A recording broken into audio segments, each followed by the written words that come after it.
السلام علیکم ورحمۃ وبرکاتہ۔ جیو پاک زندگی اس پروگرام کے ساتھ آپ کی ہوسٹ فائزہ خان آپ کی خدمت میں حاضر ہے۔ جیو پاک زندگی ایک ایسا پروگرام ہے جس میں ہم پاک زندگی گزارنے کے طریقوں کو سیکھ رہے ہیں۔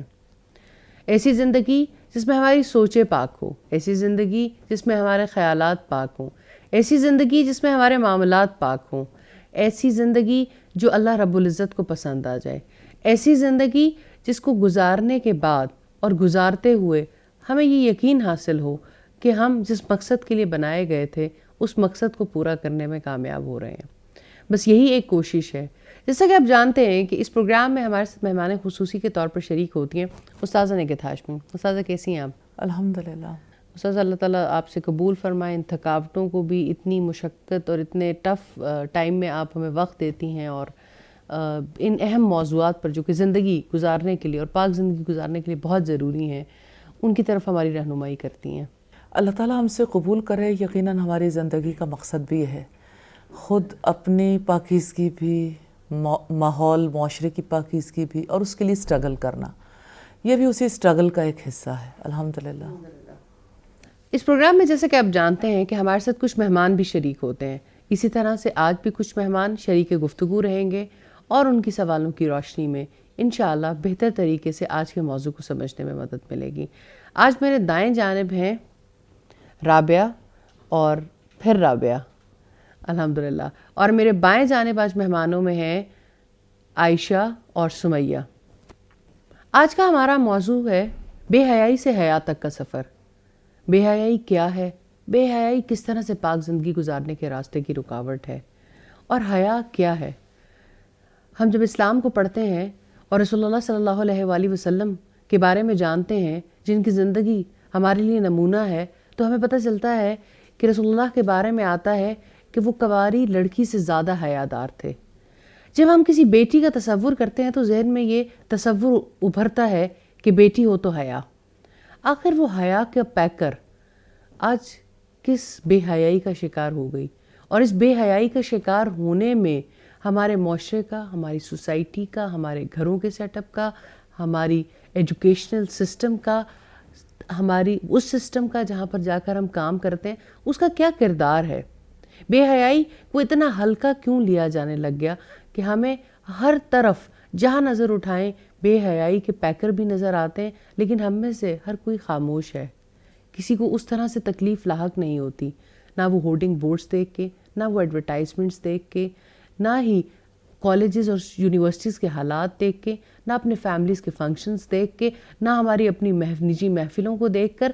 آخر ایسا کیا ہوا کہ پورا کا پورا مائنڈ سیٹ جو اسلام کے مطابق ہونا چاہیے تھا وہ ویسٹرن تھاٹس کے مطابق ہو گیا، اور اب ہم میں سے بہت کم لوگ ہیں جو اس کا گلہ اور شکوہ کرتے بھی نظر آتے ہیں۔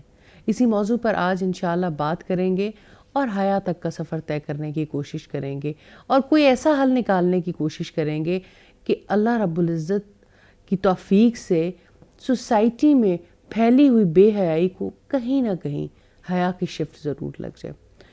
استاذہ، اس میں تو کوئی شک نہیں ہے کہ بے حیائی پاک زندگی گزارنے کی بہت بڑی رکاوٹ ہے، لیکن اسلام بے حیائی کس کو کہتا ہے اور کہاں حیا کا دائرہ لگاتا ہے کہ اگر یہ ایکٹیویٹیز اس دائرے سے باہر ہیں تو یہ بے حیائی کے زمرے میں آئیں گی؟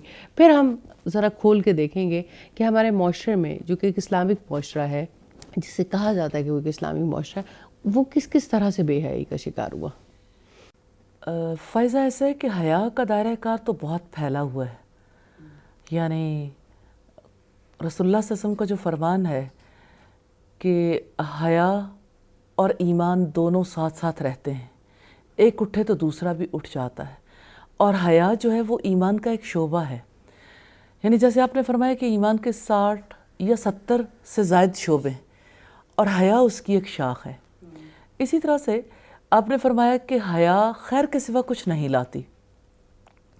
اس سے ہمیں یہ پتہ چلتا ہے کہ زندگی کا کوئی معاملہ ایسا نہیں ہے جو معاملہ حیا کے زمرے میں نہ آتا ہو. آپ کی گفتگو، آپ کی نظریں، آپ کی سماعت، آپ کا دل میں کسی چیز کو جگہ دینا، یعنی آپ کے دل میں جو خیال آتا ہے، آپ کی پوری باڈی لینگویج، آپ کے جیسچرز، آپ کے تعلقات، آپ جس ماحول کے اندر رہتے ہیں، آپ کی معاشرت، آپ کا کمانا خرچ کرنا، آپ کی سیاست، آپ کے انٹرنیشنل افیئرز، آپ کہیں کوئی انفرادی معاملہ ہو یا اجتماعی معاملہ، ہر معاملے میں حیا کا اپنا ایک رول ہے، کیونکہ ہر معاملے میں ایمان کے کچھ تقاضے ہیں اور ایمان کا بہت بڑا تقاضا حیا ہے. اب اگر آپ نے سوال چونکہ بہت گہرا کر لیا، اگر آپ یہ دیکھنا چاہیں کہ یعنی کس مقام پر انسان کا رویہ، ایک مسلمان کا رویہ کیسا ہونا چاہیے، تو ہر جگہ پر ہمارے رویے میں حیا ضرور ہونی چاہیے. مثلا نظروں کی حیا کیا ہے کہ نظر اس حد سے تجاوز نہ کرے جس کو اللہ تعالیٰ نے مقرر کر دیا. مردوں کے لیے حکم ہے غض بصر کا، عورتوں کے لیے بھی حکم ہے، یعنی نظریں اپنی جھکا کے رکھیں. نظر اٹھائی جا سکتی ہے لیکن روک دیا کہ جن سے مخالف پر آپ اپنی نظریں گاڑ کر نہیں رکھیں گے. نبی صلی اللہ علیہ وسلم نے فرمایا نظر ابلیس کے زہریلے تیروں میں سے ایک تیر ہے. تو جو اپنی نظر کی حفاظت کرتا ہے اللہ تعالیٰ اس کی عبادت میں لذت دیتا. تو اس کا مطلب یہ ہے کہ ابلیس کا جو بے حیائی کا پروگرام ہے نا، اس پروگرام کے لیے نظر پہلا قاصد ہے. سب سے پہلا کام کرنے والی چیز نظر ہے. اور اقبال نے کہا تھا نا کہ نظر پاک ہے تیری تو دل بھی پاک ہے تیرا، کہ حق نے دل کو کیا ہے نظر کا پیروں. تو آپ یہ دیکھیں کہ نظر کے اندر خرابی آتی ہے تو وہ خرابی قلب کے اندر آتی ہے. آپ جو کچھ سنتے ہیں، اگر سننے میں کوئی بے حیائی کا ایلیمنٹ شامل ہے، یعنی ایون میں تو یہ سمجھتی ہوں کہ غیبت کرنا بے حیائی نہیں ہے. اللہ سے حیا اٹھتی ہے نا جب انسان کسی انسان کی عزت کی دھجیاں اڑانا چاہتا ہے، جب کسی کا امیج بریک کرنا چاہتا ہے تو اس کے دل سے حیا اٹھتی ہے. یعنی اس کے دل میں کسی کی مروت لحاظ نہیں رہتا اور اللہ کے حکم کا پاس اور لحاظ نہیں رہتا. تو یہ پاس، لحاظ، مروت حیا کی وجہ سے ہی آتی ہے نا انسان کے اندر. اسی طرح سے آپ کی گفتگو میں جب آپ کو کوئی چیز روکتی نہیں ہے اور آپ بے لگام بولتے چلے جاتے ہیں تو اس کا مطلب یہ ہے کہ یہ بے لگام بولنا جو ہے یہ بنیادی طور پر بے حیائی ہے. پھر گفتگو میں جو خاص طور پر پھر خاص باتیں، فوش باتیں ہیں، فوش باتوں کا چاہے سننا ہے یا بولنا ہے یا دیکھنا ہے، بے حیائی کے مناظر ہوں یا بے حیائی کے میسیجز دیے جائیں، چاہے وہ شاعری میں ہوں، نثر میں ہوں، کسی گیت میں ہوں یا وہ جنرلی کہے جائیں، وہ سب بے حیائی کے زمرے میں آتے ہیں. اور اسی طرح سے پھر آپ دیکھیں کہ آنکھ جو کچھ دیکھتی ہے اس میں آپ کا ریٹن میٹیریل بھی ہے، افسانے، ناولز، کہانیاں، پھر ٹی وی پہ آنے والے پروگرامز، پھر موبائل پہ، پھر نیٹ پہ، پھر ٹی وی چینلز پہ. آنکھ جو کچھ دیکھتی ہے لب پہ آ سکتا نہیں. محو حیرت ہوں کہ دنیا کیا سے کیا ہو جائے گی. آج ہم جس جگہ پہ کھڑے، میں نے ابھی صرف انفرادی زندگی کے حوالے سے چند پہلو سامنے رکھے، اور باہمی تعلقات میں آپ رشتوں میں دیکھیے، ماں باپ اور اولاد کے تعلق میں حیا باقی نہیں ہے. اس لیے کہ ماں باپ اولاد کے خادم بن گئے، بچے کو مرکز بنا لیا نا تعلیمی نظام نے بھی، اور بچہ فیملی کا بھی مرکز بن گیا. اب سارے اس بچے کے پیچھے لگ گئے اور بڑے کا پاس لحاظ، اس کی عزت، اس کی حیا، سب کچھ ختم ہو گیا. یعنی یہ نہیں ہے کہ ہر جگہ پر ایسا ہے، لیکن یعنی اوور آل سوسائٹی میں یہ زیادہ بڑی چینج، بگ چینج آ چکی. اب وہاں پہ پھر یعنی اگر بچوں کی طرف سے دیکھیں تو وہ دین جو ہمیں یہ کہتا ہے وَلَا تَقُلْ لَهُمَا اُفٍّ، کہ ان ماں باپ کو اف بھی نہیں کہنا، وَلَا تَنْهَرْهُمَا، ان کو ڈانٹنا نہیں ہے، وَقُلْ لَهُمَا قَوْلًا كَرِيمًا، اور ان کے ساتھ عزت کے ساتھ بات کرنی. انہی بچوں نے بڑے ہونے پہ ماں باپ کو اولڈ ہاؤسز میں پہنچا دیا.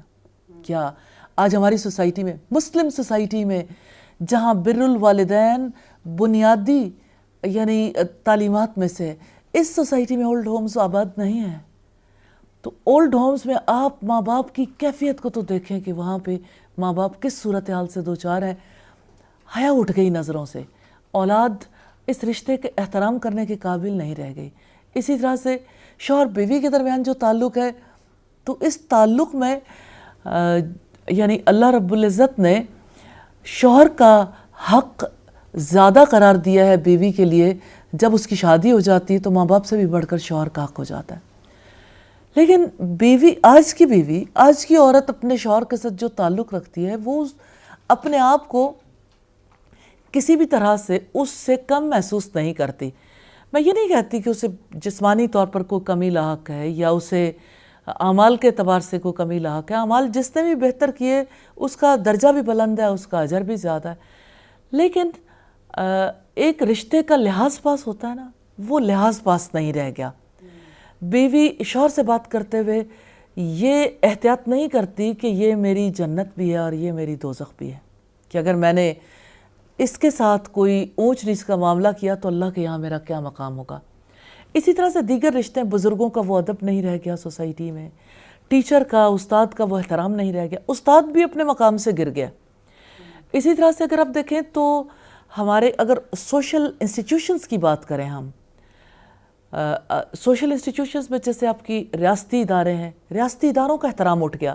آج عدالت کا احترام نہیں ہے، آج انتظامیہ کا نہیں، انتظامیہ کا نہ فوج کا احترام ہے، پولیس کا احترام نہیں ہے. مطلب ایک نا ایسا لگتا ہے کہ جیسے ہر ادارے کو بے وقار کرنا شاید ہر ایک نے اپنا فرض منصبی سمجھ لیا. اسی طرح سے اگر آپ دیکھیں تو جس طرح ہمارے ریاستی اداروں کے علاوہ جیسے ایجوکیشنل انسٹیٹیوشن ہے، تو تعلیمی اداروں میں جب مخلوط معاشرت کر دی تو مخلوط معاشرت کے ساتھ ہی حیا اٹھ گئی. یہ بڑا اہم ٹاپک ہے کیونکہ بے حیائی کا ایک یہی سیناریو شاید پھر بھی سمجھ آتا ہے، لیکن اس پہ بات کریں گے چھوٹی سی بریک کے بعد. بات بہت اہم ہے لیکن اس وقت ہے ایک چھوٹے سے وقفے کا. ایک چھوٹی سی بریک کے بعد دوبارہ حاضر ہوتے ہیں اور بات کو یہیں سے شروع کریں گے.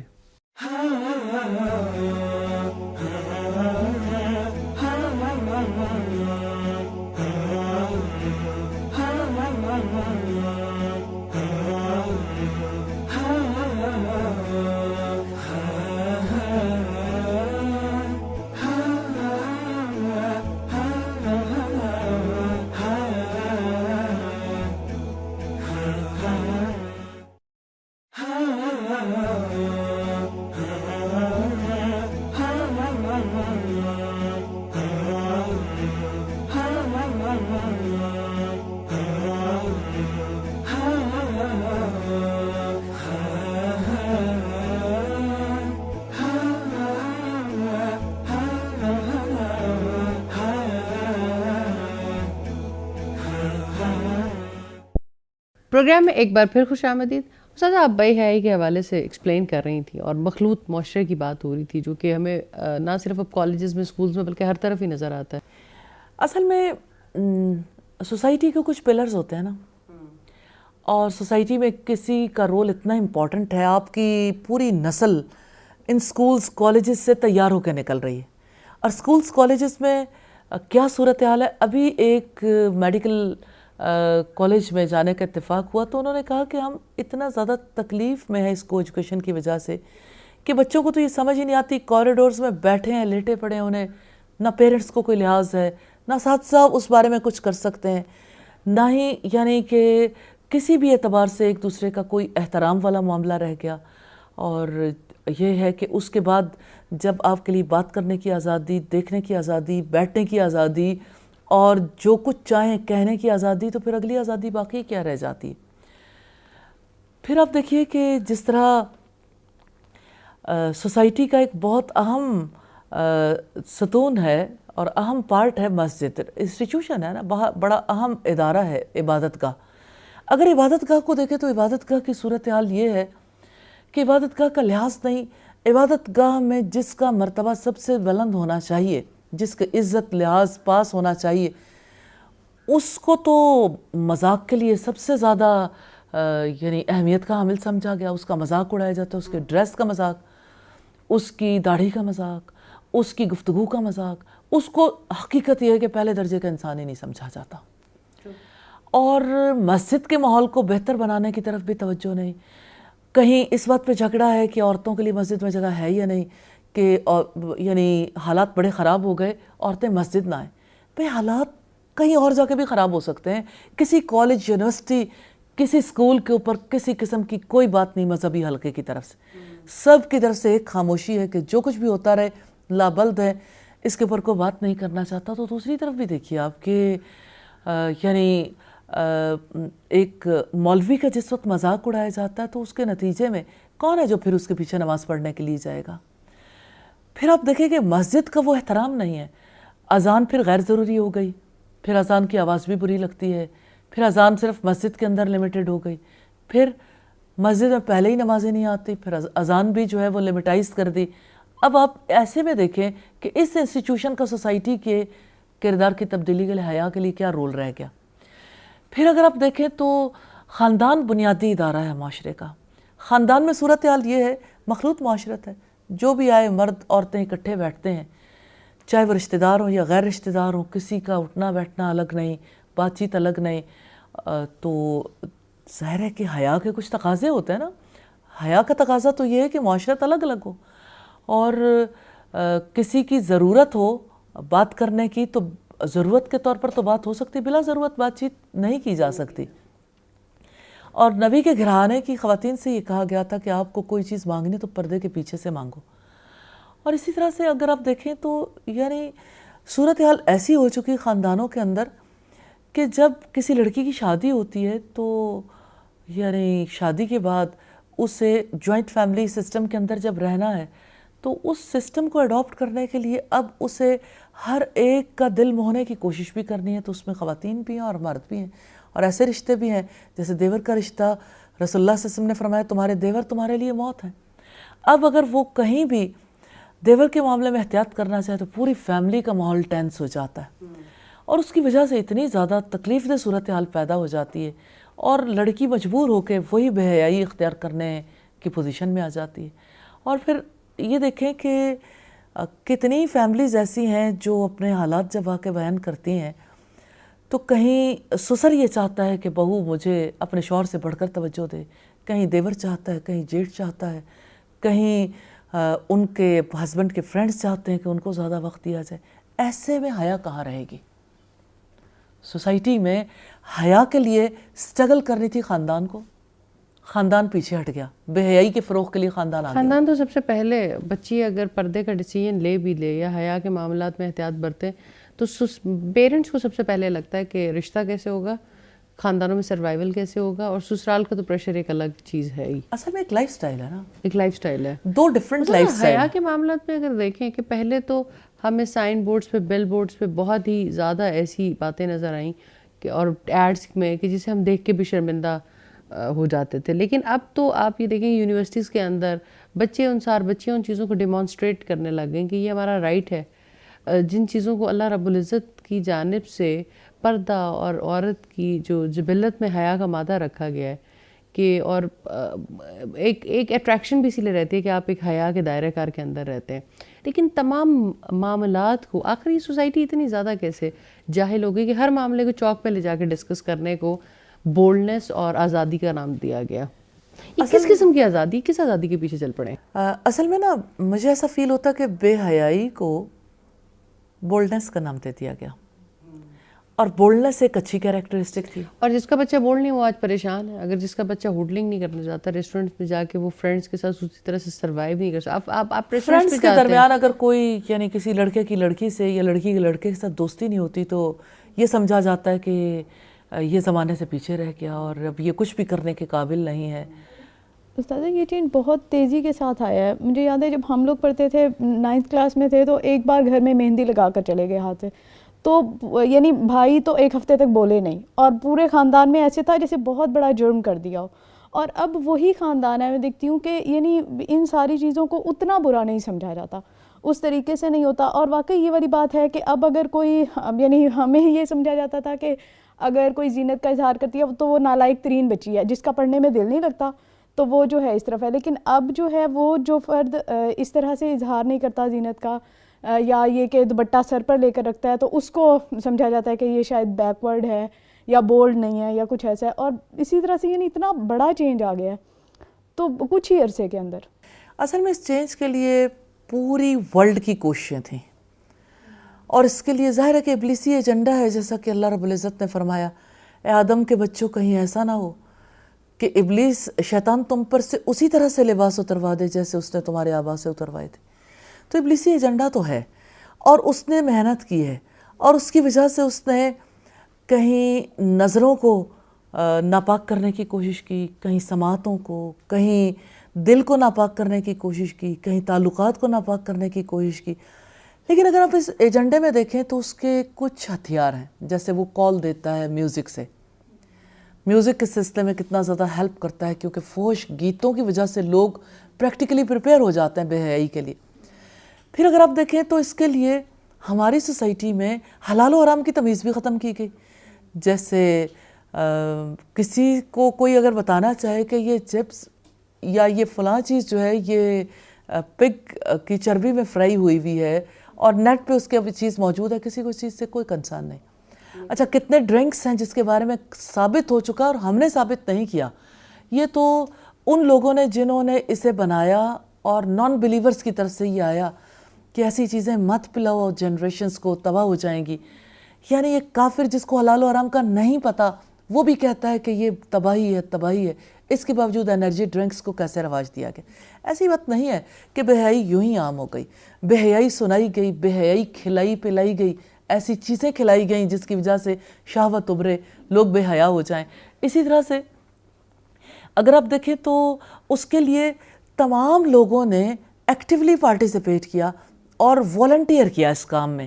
جیسے اگر ہم یہ دیکھنا چاہیں کہ اس کے لیے ڈیزائنرز نے کیا رول پلے کیا تو یعنی فرنٹ پہ ہیں ڈیزائنرز اور ان کی وجہ سے آدھی دنیا نے اپنے بازو ننگے کر دیے, اپنی ٹانگیں ننگی کر دیں, اپنا سینہ ننگا کر دیا. تو ایسا لگتا ہے کہ معذرت کے ساتھ یعنی پتہ نہیں کس چیز کے لیے سارے ورک کر رہے ہیں. ہماری ساتھی نے ایک بزنس شروع کیا جس میں انہوں نے کوشش کی کہ وہ کپڑے کا بزنس بھی کریں اور حیا کو بھی پروموٹ کریں, وہ ناکام ہو گئی کیونکہ اتنا سوشل پریشر ہے کہ جب تک آپ ڈمی پہ لا کے یا ماڈلنگ کرا کے تصویریں نہیں کھینچ لیں گے اور تصویر نہیں دے دیں گے, کیونکہ every one who comes on the shop وہ آ کے سب سے پہلے پوچھتا ہے کہ آپ کا ڈیزائن کیا ہے, اسٹیچنگ میں ڈیزائن کیسا لگتا ہے. تو ظاہری بات ہے اس اسٹیچنگ میں نارملی کسی نہ کسی ماڈل کو پہنانا پڑتا ہے, خالی ڈمیز کو پہنا کے مطلب آپ کامیاب نہیں ہو سکتے. بہت قوت چاہیے, بہت فائنینسز چاہیے اگر آپ کو حیا کے راستے پہ چلنا ہے. بے حیائی کا راستے پہ بہت آسانی ہے. اصل میں بے حیائی کے لیے سارے لوگ ایک ہیں اور حیا کے لیے لوگ ایک نہیں ہیں. آپ یہ دیکھیں کہ ایک بے حیائی کو پروموٹ کرنے کے لیے ایک ایڈ چلائی جاتی ہے, ایک ڈرامہ دکھایا جاتا ہے, اس کے لیے کتنی کمپنیز ہیں جو سپانسر کرتی ہیں. اب وہ کمپنی جس نے موٹر سائیکل کا آئل بیچنا ہے, موبلائل بیچنا ہے, وہ بھی اس میں کام دے رہی ہے. اچھا کوئی ایسی کمپنی ہے جو کپڑا بنا رہی ہے, کوئی ایسی ہے کہ جو یعنی ٹوتھ پیسٹ بنا رہی ہے. یعنی لائف کا کوئی اینگل پھر خالی نہیں رہتا. مجھے ایسا فیل ہوتا ہے کہ اس وقت پہ اہل اسلام کے لیے بہت بڑا چیلنج ہے کہ انہوں نے حیا کو رواج دینے کے لیے کس کس سے ہیلپ مانگی ہے. ان کے پاس ایسا ایجنڈا ہے کہ وہ حیا کو فروغ دینے کے لیے یہ کام کرنا چاہتے ہیں. جب بھی وہ کام کرنا چاہتے ہیں تو انہیں لگتا ہے کہ شاید یہ چیز بھی جائز نہیں, یہ بھی جائز نہیں, یہ بھی جائز نہیں ہے. حالانکہ وہ جائز بھی. جیسے ابھی آپ نے مہندی کی بات کی, اب اگر کوئی گھر میں تو اگر یعنی کہ حیا کے دائرے میں اگر کوئی اپنے گھر کے اندر اگر کسی نے مہندی لگائی ہے تو مہندی لگانا کوئی عیب نہیں ہے. رسول اللہ صلی اللہ علیہ وسلم نے اس کی طرف توجہ دلائی. لیکن ایک طرف تو اتنا زیادہ ریجڈیٹی اختیار کی گئی, دوسری طرف اب بھی میں نہیں سمجھتی کہ ایون میڈیا کے حوالے سے بھی اتنی ریجڈیٹی ہے کہ کسی ایسے فرد کے لیے کوئی گنجائش ہی نہیں ہے سوسائٹی میں جو بے حیائی سے حیا کا سفر طے کرنا چاہے. کیوں؟ اس لیے کہ کمپنی پالیسی ہے کہ پالیسی کے میٹر کے تحت ایسے افراد کو نہیں لایا جا سکتا. تو مجھے یہ بتائیں کہ پھر چینج کہاں آئے گی؟ پھر تو ایک دائرے میں ہی گھوم رہے ہیں نا. اور جہاں پہ آپ لوگوں کو جگہ نہیں دیتے, آپ کے پاس جگہ نہیں ہے لوگوں کے لیے, تو لوگوں کے پاس بھی آپ کے لیے کوئی جگہ نہیں ہے. بات آپ بڑی اہم کر رہی ہیں, لیکن ایک مختصر سے وقفے کے بعد اس بات کو یہیں سے شروع کریں گے. چھوٹی سی بریک کے بعد دوبارہ حاضر ہوتے ہیں.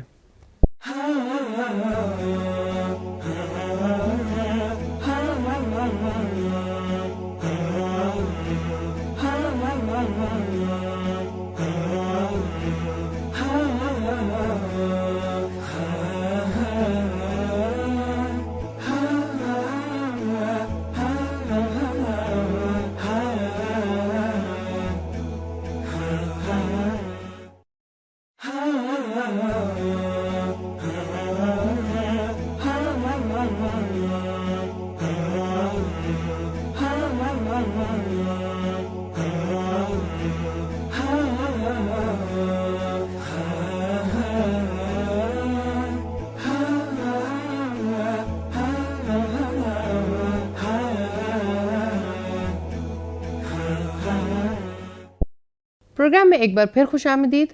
استاذ ہم بات کر رہے تھے بریک پہ جانے سے پہلے کہ بے حیائی کے لیے تو سب لوگ اکٹھے ہو گئے اور حیا کے لیے لوگ نارملی اکٹھے نہیں ہیں. جب بے حیائی کے لیے کوئی نیا فرد بھی بے حیائی کے میدان میں انٹر ہونا چاہتا ہے, آپ یہ دیکھیں پاکستان آئیڈل یا انڈین آئیڈل یا امریکن آئیڈل کے نام پہ کتنے پروگرامز کیے گئے, اور آڈیشنز کے نام پہ ہمارے شریف ترین گھروں کی بچیوں اور بچوں کو بھی باہر نکال کے تو ان کو اسٹیج پہ لایا گیا. اپرچونٹی ہے نا, اپرچونٹیز اتنی زیادہ ہیں کہ آپ کے لیے ایک نہیں تو دوسرا نہیں تو کہیں ماڈلنگ کے نام پہ, کہیں ایکٹنگ کے نام پہ, کہیں فیشن شو میں پارٹیسپیشن کے نام پہ, کہیں ڈگریز کے نام پہ, یہ سب کچھ کروایا جا رہا ہے. لیکن اسلام میں جو آپ بات کر رہی تھی, اسلام کے راستے پہ اگر آپ آنا چاہتے ہیں تو پہلے آپ پورے اسلام پہ آ جائیں, then you have the opportunity, otherwise you don't have the opportunity. میں یہ محسوس کرتی ہوں کہ تب بھی اپرچونٹی نہیں ہے. تب بھی نہیں ہے. ایکچولی جو لوگ حیا کو پروموٹ کرنا چاہتے ہیں, اسلام کو پروموٹ کرنا چاہتے ہیں, وہ ایک دوسرے کو پروموٹ کر رہے ہیں. وہ میں یہ محسوس کرتی ہوں کہ وہ پورے معاشرے کو پیش نظر نہیں رکھتے, اور وہ پورے معاشرے میں ایک چیز کو رواج دینے کے لیے لفظوں کو تو یوز کرنا چاہتے ہیں, یعنی وہ چاہتے ہیں کہ صرف سپیچز سے لوگ جو ہے ہماری بات سمجھ جائیں, لیکن عملی طور پر لوگوں کو اپنے ساتھ شامل نہیں کرنا چاہتے. نارملی اگر آپ دیکھیں تو جتنے ٹی وی چینلز ہیں ان سارے چینلز پہ آپ کو ایڈز ملیں گی, جن ایڈز میں کمپنیاں جو ہیں وہ اپنی پروڈکٹ کو بھی انٹروڈیوس کروا رہی ہیں اور ساتھ میں بے حیائی بھی انٹروڈیوس کرا رہی ہیں, اور بے حیائی کا جو پروگرام ہے اس کو پروموٹ کر رہی ہیں. اب آپ مجھے یہ بتائیے کہ آپ اسلامک لائف سٹائل سکھانا چاہتے ہیں تو ایک سپیچ کو تو کوئی ایسی بات نہیں ہے کہ ہر دفعہ کسی سپیچ کو کوئی آگے بڑھ کے سپانسر کر دے.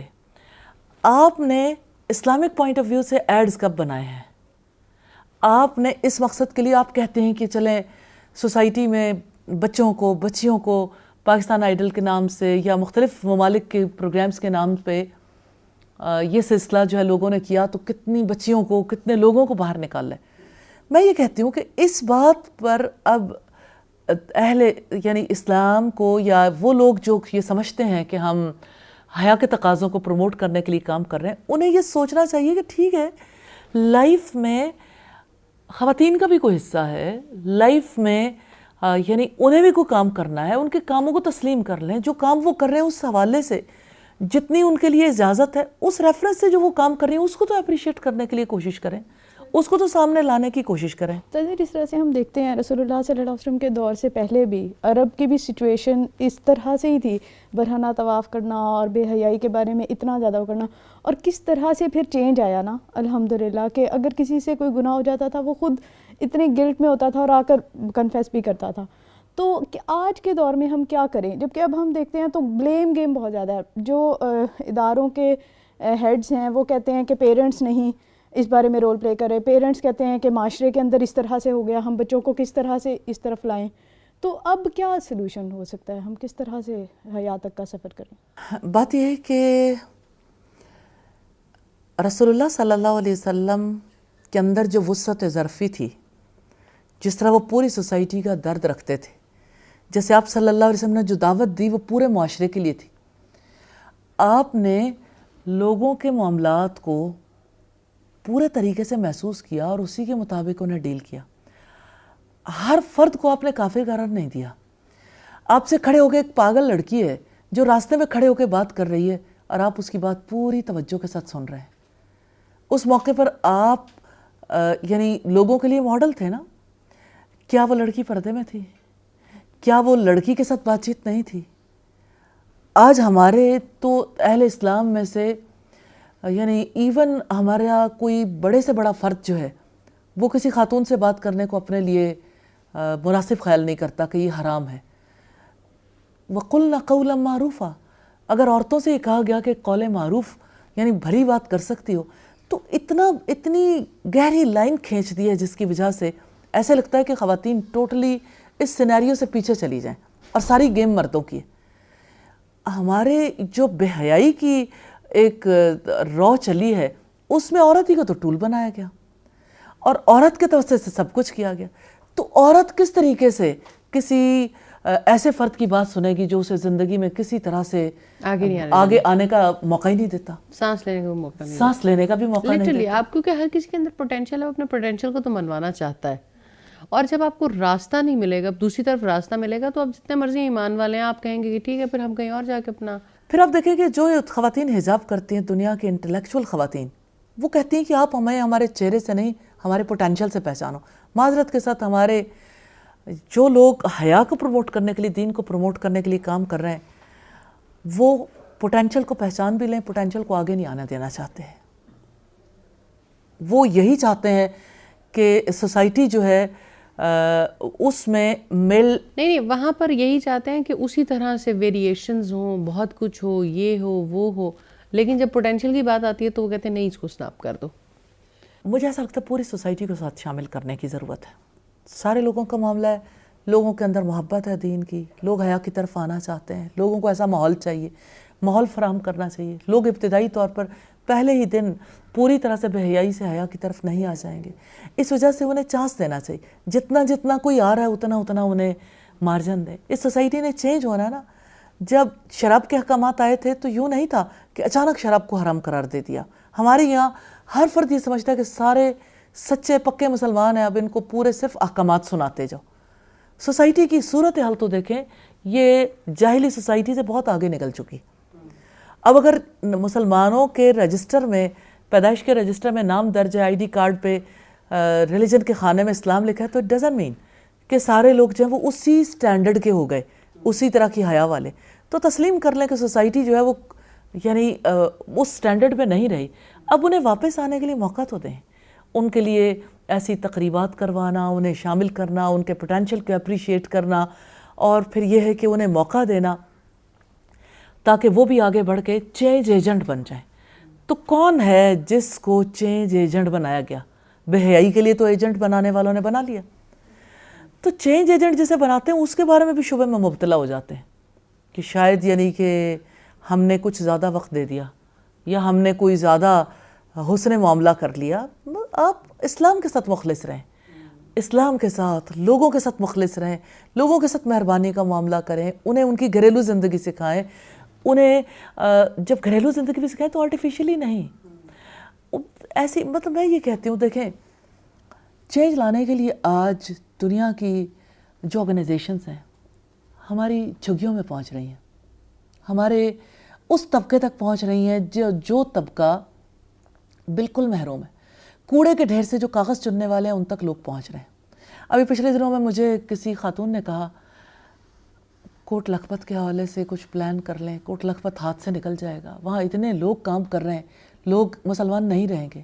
مجھے یہ بتائیں, یہ فکر اس خاتون کو تو لاحق ہے جو دراصل این جی او چلا رہی ہیں لیکن اسلام سے محبت رکھتی ہیں, لیکن ہمارے اہل اسلام کے نمائندوں کو کیوں لاحق نہیں ہے کہ ہمارا فلاں علاقہ ہے جہاں لوگ کرسچن ہو رہے ہیں وہاں کچھ کر لیں.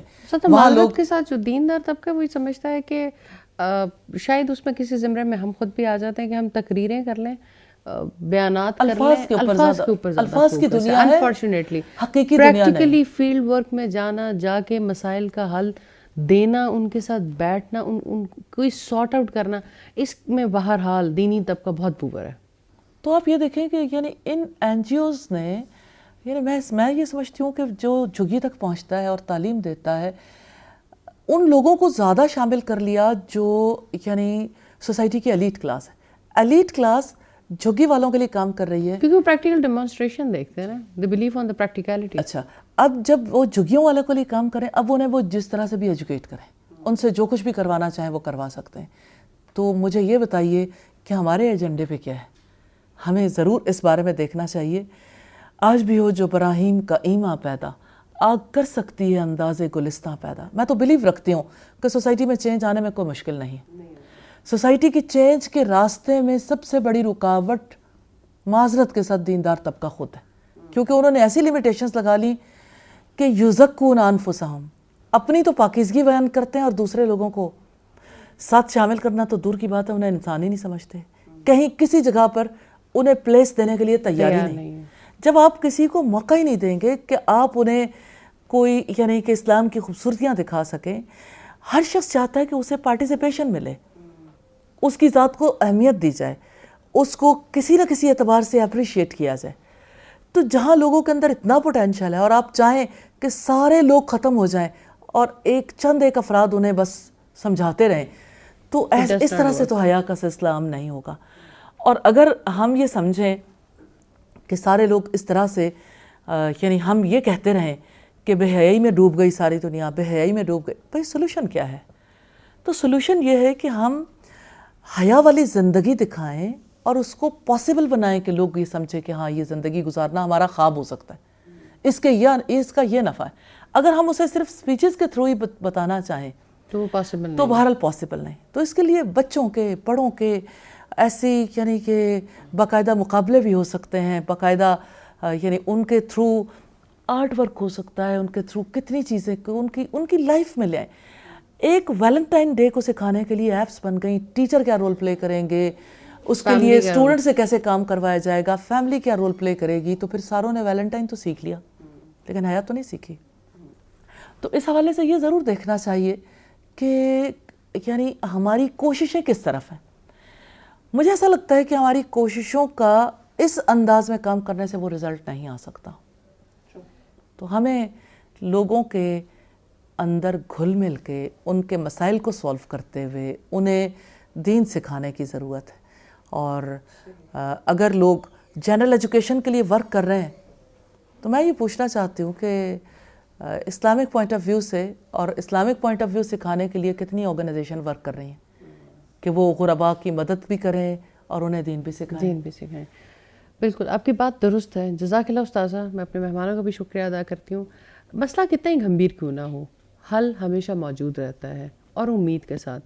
لیکن ضرورت ہمیں سب سے زیادہ ہے کہ ہم عملی میدان میں اتریں اور جہاں تک ہو سکے اپنی کوشش ضرور پٹ کریں. اور زیادہ اچھا ہے کہ سب مل کر یہ کوشش کریں. تو وہ وقت دور نہیں ہے, یہ نسلیں ہماری وجہ سے ہی بگاڑ کا شکار ہوئی ہیں, اور انشاءاللہ اللہ رب العزت کی توفیق سے دوبارہ انہی کوششوں سے راہ راست پر آئیں گی. وہاں ان کے لیے مواقع ہیں, یہاں موقع کوئی نہیں ہے. تو موقع دینے پڑیں گے, اپنے آپ کے بیریئرز ہٹانے پڑیں گے. انشاءاللہ اگلے پروگرام میں کسی اور موضوع کے ساتھ حاضر ہوں گے. جب تک کے لیے اجازت دیجیے. السلام علیکم ورحمۃ اللہ وبرکاتہ.